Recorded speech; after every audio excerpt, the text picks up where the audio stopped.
Here in Shropshire is a farm that's frozen in time, lost in Victorian rural England. Now a unique project has brought it back to life, as it would have been in the 1880s. A time that saw a revolution in British agriculture. Centuries-old skills were under threat from industrialised farming. It was the crossroads between the old and the new. Well, I'm just trying to keep this thing in a straight line. For a full calendar year, Ruth Goodman, Alex Langlands and Peter Ginn are reliving the life of the Victorian farmer. Doing my back, it's really good. 4 months into the project, they've planted a wheat crop in a long-abandoned field. Spent weeks restoring their cottage to its former glory, and got to grips with a host of traditional breeds. So all round, this is a pretty good shire. Now it's January, and the farm needs emergency repairs. But with no DIY shops, the team is forced to go back to basics, with the help of the blacksmith, the basket maker, and the woodsman. The wheat crop comes under attack, so it's time to master the art of pest control. There's one. Victorian style. The reality of life without modern comforts starts to bite. It's pretty cold. And with spring around the corner, the first baby animals are due to arrive. You're going to go for this, yeah? Yes.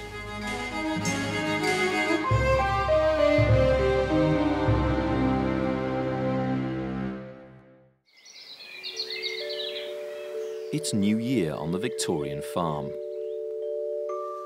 Ruth and Peter are welcoming a very important new resident. Come on, girl. That's a good girl. Princess is a Gloucestershire Old Spot, a favourite breed of Victorian farmers. She's pregnant.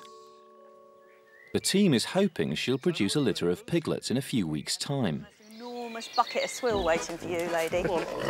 If they can convince her to move in, that is. Nothing as obstinate as a pig who doesn't want to go. Good girl. Come on. Good girl. Good girl. I think we might need a little bit of bribery and corruption. Always a mangle when you fancy a mangle. Yeah. Oh, hallelujah. There we go. You're a gorgeous pig, aren't you? You're going to give us lots of lovely little piglets. Yeah. Delicious palm. Richard Lutwich is president of the Gloucestershire Old Spot Society. So how many do you think she's going to give us then? I'd be quite happy if she had 8 or 9. She might have a few more. She might have 10 or 12. Oh, gosh. So what sort of things should we look out for? What can go wrong? Very little, really. I mean, pigs are much easier than other farm animals. It's like shelling peas. Just let her get on with it, basically, and hopefully everything will be all right. Peter built these pigsties himself. With Princess moved in, they're finally complete. She only just fits under that door. Slight design error there, I think. Oh, yeah, she's huge, isn't she? With all this new livestock around, the farmyard's becoming a little chaotic.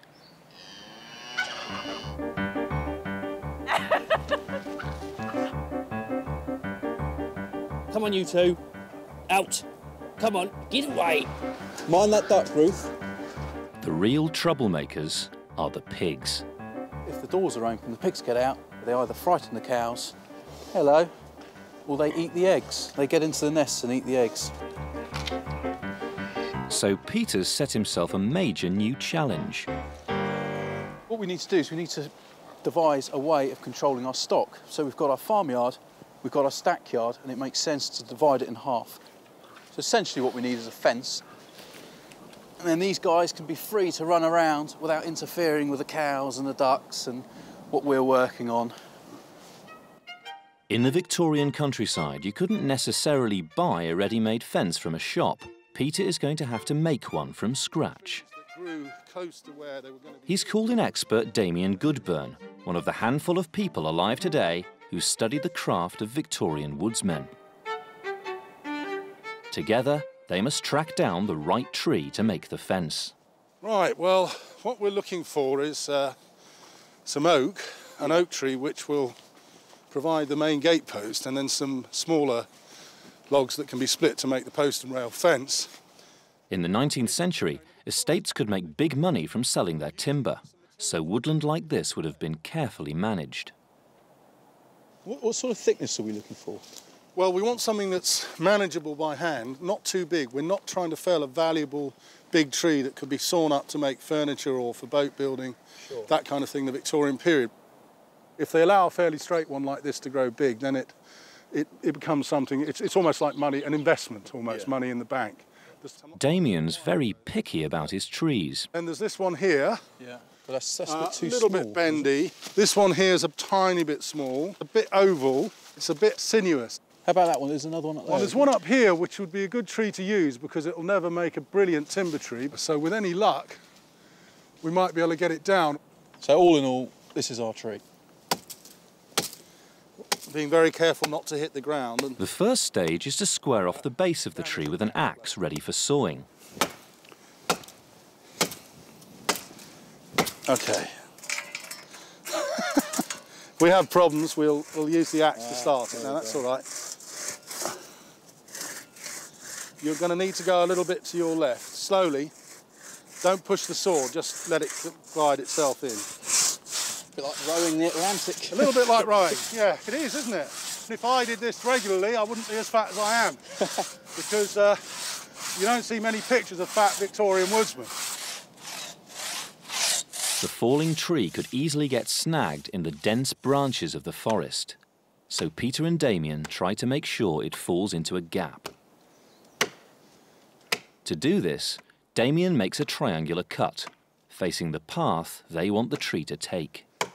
And this is going to encourage the tree to fall in the direction we want it to go. That's certainly the theory, and I hope the theory's correct. Then it's back to sawing the other side to meet up with the cut.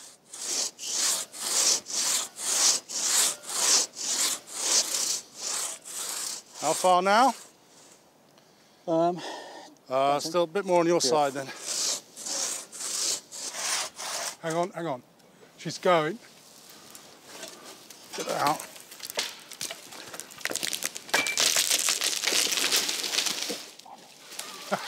That's what we were trying to avoid. Oh well. That's what we were worried about, and we didn't quite succeed in making it go where we wanted it to. Now what we've got to do is get it to go that way. If we have the smaller axe, then we'll cut the hinge on that side. So at the moment, Damien's just going to chip away and hopefully it will roll round the tree and fall down where we want it to go. Can you come here and give us a push? Oh, go on, you bastard. This is what we need a pole for now. Have we got any poles around here?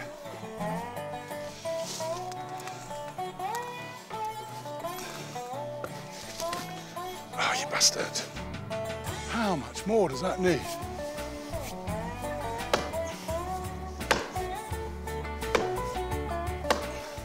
Hear it moving now?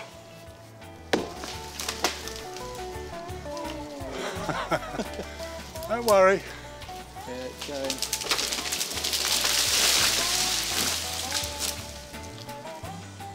Ginger beer required. Finally. After a famous 5-hour struggle.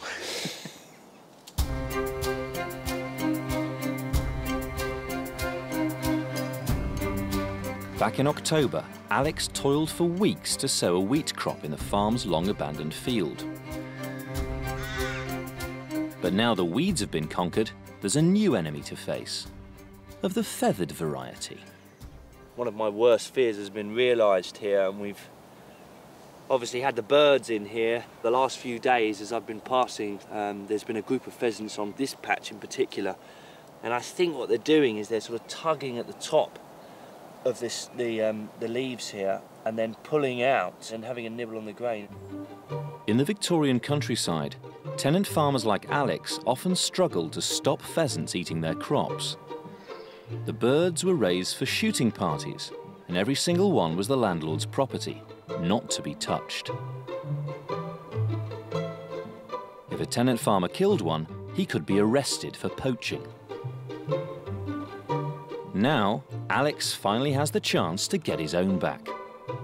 Land agent Rupert Acton has invited him to come along on a pheasant shoot. But first, he's got to make some preparations. Victorian style. Well, one thing I've really noticed over the past couple of months, it's been so wet that the ground is just like a morass. There's just mud everywhere and my boots have been getting soaking wet. So what I've got to do is get them waterproof because we've got a big day coming up. We've got the shoot. Alex is using a 19th century shoe polish recipe containing beeswax, tar and tallow, a form of beef or mutton fat. Now, I've no idea as to what quantity I should be putting in here, but I'm going to do it by feel. So the first thing to go in is the beeswax, which has melted down nicely. I know that we're going to really want more tallow in. That's having an interesting effect, actually. That's almost sort of turning like a paste in there already. Give that a bit of a stir. We just do that. Now this is great because it's actually turning into a sort of dark tan boot polish here. And I think it's wet enough, or at least it's warm enough, to start to apply to the boots. The moment of truth. Let's get it on there. That's going on really thick, actually. I can see the beeswax. I'm going to really work it in. I'm very excited about the shoot. In the late 19th century, shooting parties were getting bigger and bigger. There's more game about, so the friction between gamekeepers and tenant farmers was at its peak, and it's perfectly understandable, really. You know, if there's birds out there and they're eating your crops, you're going to want to obviously find one for the pot. In the forest, Peter and Damien are dividing the tree into logs. After the exhausting task of felling it, now comes the real challenge. Good lad. Well, the chaps are going to need some help lifting these logs out of the forest, and who better to do it than Clumper? It's the first time he's ever had a go at this. It's called tushing, basically dragging or skidding a log out of the forest. So, as I say, it's his first time. He's not too sure about the environment, but let's see how he gets on. One log ready to tush. Ooh, yeah. Whoa, whoa, whoa, whoa. We'll give him a little go. Gee up. Come on. OK, you're against the tree. 2, 3. This log weighs around 300 kilograms. That's the equivalent of 3 baby elephants. That's it. Good boy. He's going well, isn't he? He is. It's not as if it makes a difference to him uphill or downhill. No, he actually quite likes sort of getting stuck into it. Come on. Last bit of hill. Come on, boy. I need to make these things look like matchsticks. I struggle to walk at the pace that Clumper tushes uphill.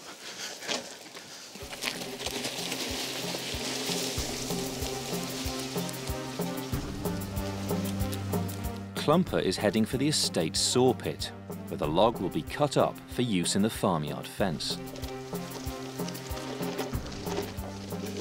Good boy. Come on, keep coming, keep coming. Keep coming. And whoa, he's done very well. I'm quite surprised, actually. I thought there'd be more problems. Getting it out there in the out of the that steep slope right at the beginning was a bit difficult, and the guys had to roll it, but otherwise took it in his stride, and it never ceases to amaze me how easily he takes to jobs. Forward, Clumper. He's even listening, you see. Working outside all day is tough on the Victorian farmer's body. But in small villages, there wasn't always access to off-the-shelf remedies for aches and pains. At the cottage, Ruth's been looking into some homemade solutions. I'm going to make a cream for chapped hands. So I've got some lard here, and I've been just softening it and then whisking it with a fork so that it's light and fluffy. So now I'm going to add the honey. Not so runny, fairly runny. And a little oatmeal. The texture of the oatmeal will make it very slightly sort of scrubby when you putting it on, which will help to massage the whole cream into the skin. And now I need egg yolks. And then the last thing I need to put in is some rose water, which is just distilled water and oil of roses.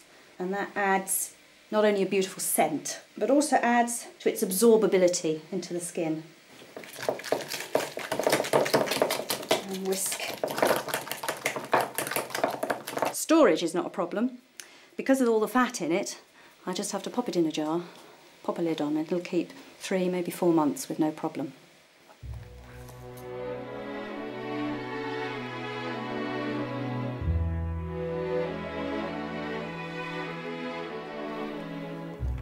So you've got to get all the calls right. Yes. Okay. But probably a few more wood. The day of the pheasant shoot has arrived.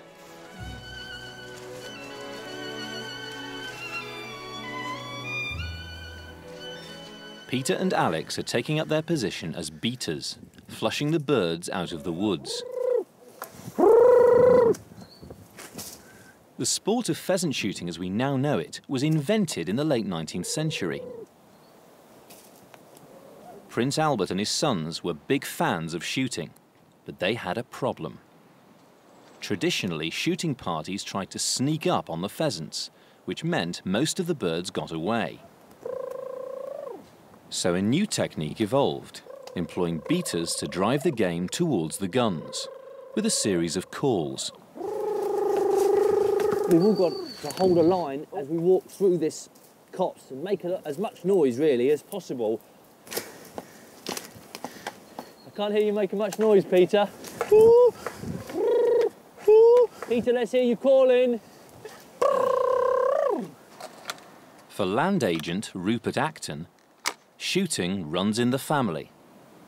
My great-grandfather, Augustus Wood Acton, lived here in the late 19th century, and he shot about once a week, and there would have been about 4 guns and 4 or 5 beaters. In the 19th century, on this estate, they were probably shot in the region of 400 or 500 game birds during the shooting season. There's one. There's one there.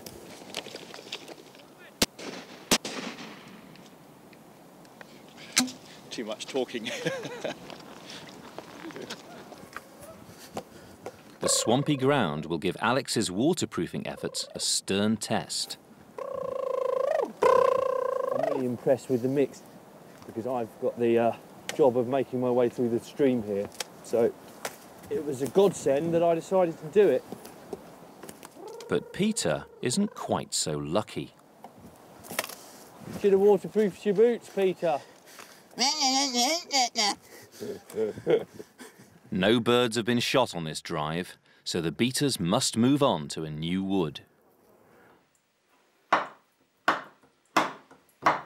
I've been having trouble, I do most winters, with chapped lips. As soon as the weather gets cold and wet, my lips go all dry and start to crack and bleed.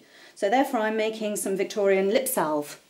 The recipes say for chapped lips specifically, but quite interestingly, most of them include alkanet, which doesn't do anything for chapped lips. What it is a dye. It's a red dye. So I'm hoping that this recipe is going to come out with cherry-coloured lip gloss. Alkanet is a common plant that often grows as a weed. You can use any part of the plant to get some colour, but the root is where the majority of it is. So this is just dried alkanet root. So I've got some olive oil to pour in. What I'm going to do is put the alkanet in the oil and pot it on the range just to warm through, and hopefully the colour then will infuse within the oil. The other 2 ingredients are mutton fat and white wax. The 2 have got to be melted together, and the alkanet has done a most fantastic colouring job. It's really done its business, isn't it? If that's not red, I don't know what is. So that's my wax and mutton fat melted. And that goes in with that lot. And then just got to strain them to get all the bits out. Ooh, yeah, look at the colour on that. The mixture will be kept in a cool place to set. You couldn't buy anything that was more like a red lip gloss than this. And there's nothing nasty in it, is there?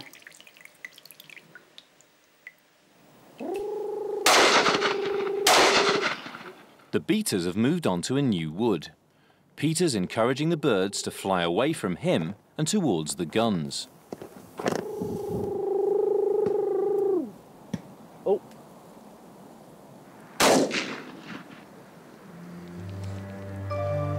The technique of driving game quickly became very popular, but with more birds to target, the Victorians needed to shoot faster.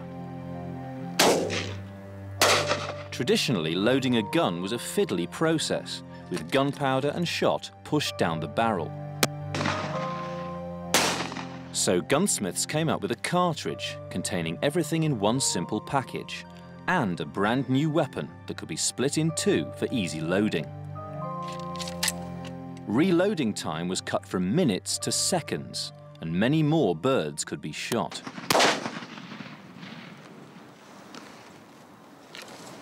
Let's see if we can stake a claim on these birds then.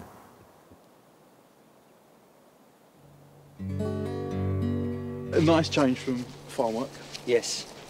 Yes, I have to admit. With the pheasant shoot over, the beaters have been rewarded for their hard work. Did that bird drop, did it?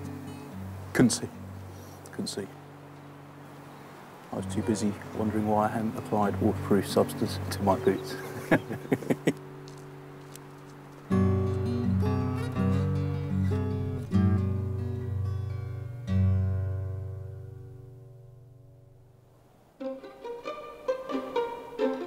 It's February. With fewer pheasants around, the crop has a chance to grow. The farmyard fence is coming on well. Peter's been chopping the log ready for the saw pit. This is why I never owned a skateboard as a child. And Princess, the expectant sow, is settling in nicely. Let's get them in this pen. If we go down with the bucket to this pen and get them in the pen, we'll have a closer look. And Baby pigs are not the only thing the team is expecting. call them to you, Alex. That's the way. There's a big fellow at the back. In November, sheep farmer Richard Spencer lent the team his prize ram, Fred. But though Fred took a fancy to the ewes, Alex isn't quite sure if any of them are pregnant. Come round here, Alex, and I'll show you. So Richard's come back to find out. If a sheep is in lamb, if she's pregnant, what is in the udder now should be wax and sticky. Right. Getting to the udders requires an expert technique.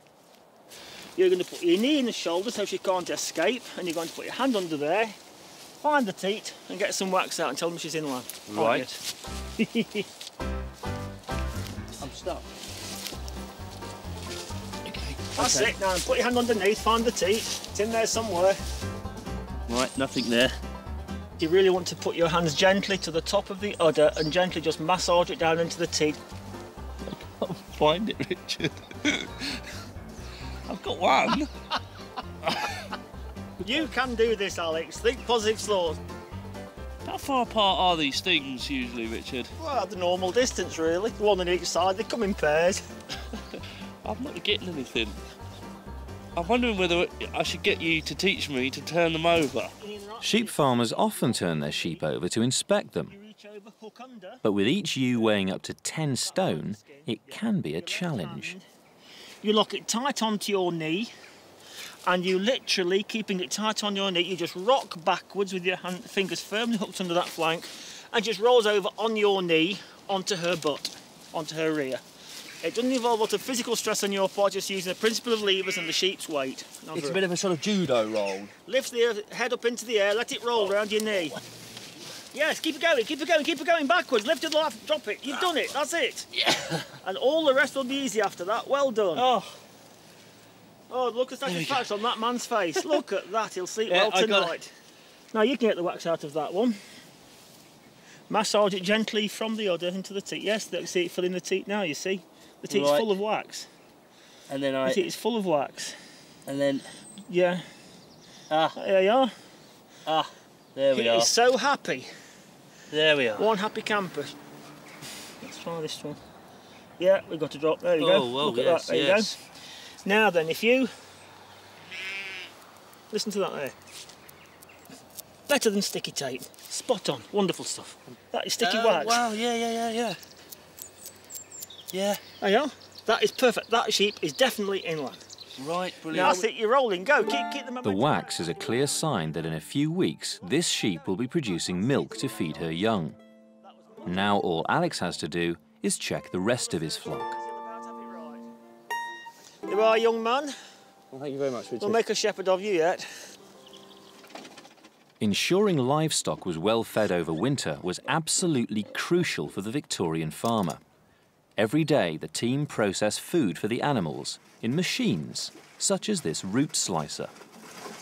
But Ruth has hit a snag. The bucket's entirely the wrong shape, so more time scraping off the floor. With so many jobs to do, simply can't afford to have inefficient tools. To make a better container, Ruth has asked someone with unique skills to come to the farm. This is oak, which was felled just the other day, and I'm going to turn this into a basket.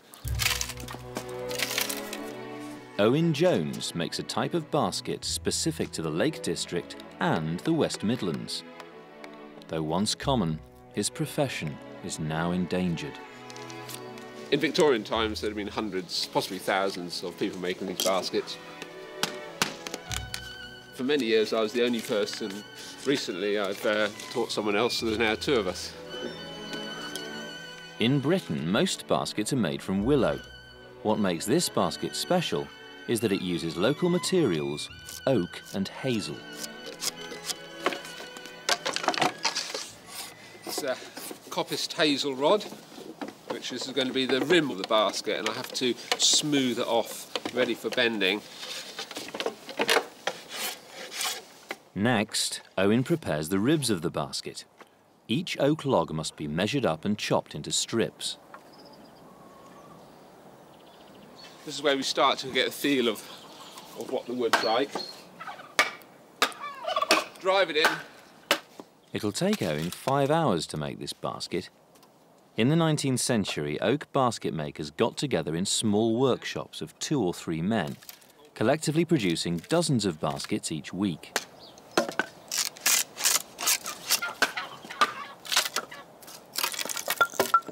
As I'm splitting now, working it down, there is a potentially problem that it can start running off or running out to one side.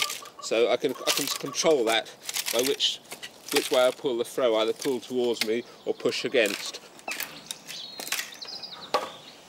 Once the oak's been cut to length, it's placed with the hazel inside a boiler.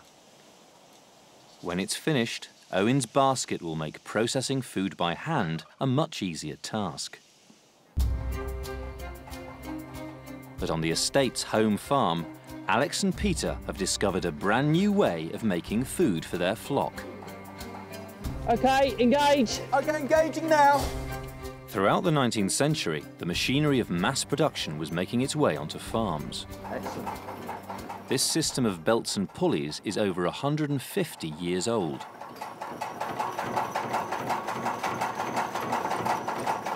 This is our oats bruiser, our kibbler. You can hear it engaging there. Oh, that's a sound, isn't it? The kibbler grinds up wheat grain for the farm's animals to eat. They've all been bruised, they've been crushed. So when they go through the digestive system of the animal, they'll be absorbed more efficiently. All this machinery is powered by the Victorian farm's driving engine, Clumper, the Shire horse. Gee up. That's it. I find this absolutely fascinating because all you need is a horse, some hay for winter, keep him well fed, and you've got energy, you've got power, you've got horsepower. The term horsepower was coined by the engineer James Watt. He'd designed a steam engine, and to market it, he came up with a method to compare its power with that of a horse. The result was a brand new measuring unit, horsepower. Good lad. Every time Clumper goes round once, that wheel up there turns 52 times. So if he works for a week, this works for a year. This truly is the birth of mechanised farming. In the farmyard, Owen Jones is ready to shape the rim of his basket. I'll throw it down initially on the ground. That will take a bit of the moisture out of it, take a bit of the heat out of it. Hopefully this will bend nicely. I'll put the butt end in first. Be careful around the curves so it doesn't kink. Feels as though it's steamed enough. Pulling with my right hand and following with my left hand.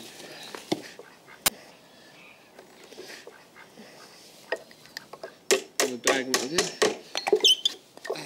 Yeah, I'm happy with this one. This looks pretty good.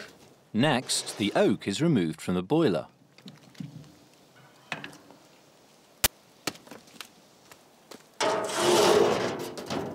It's actually a wonderful smell. It's just sort of fruity, like a fruity smell. It's the best part of the day. This process is known as riving. This is quite hot on the hands.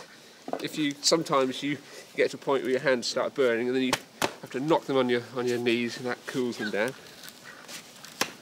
The simplest way of doing it is this way, and you're pulling it down. It's a feel thing. This is really good stuff. It's quite tough stuff. I can leave it quite thick and bend it like that, so that'll make good strong baskets. The material is now ready for the final stage. Starting to weave the basket now. It's all woven. There's no fixing. There's no nails, no pins. It's all woven together. These baskets would have been used throughout the 19th century on farms. They're very important. They would be used for broadcast sowing seed, harvesting root crops such as potatoes, feeding animals, chopped turnips. They gradually declined as mechanisation took over. For instance, a wire basket was introduced and tractors came along with the seed drills, and there was less hand work on the farms.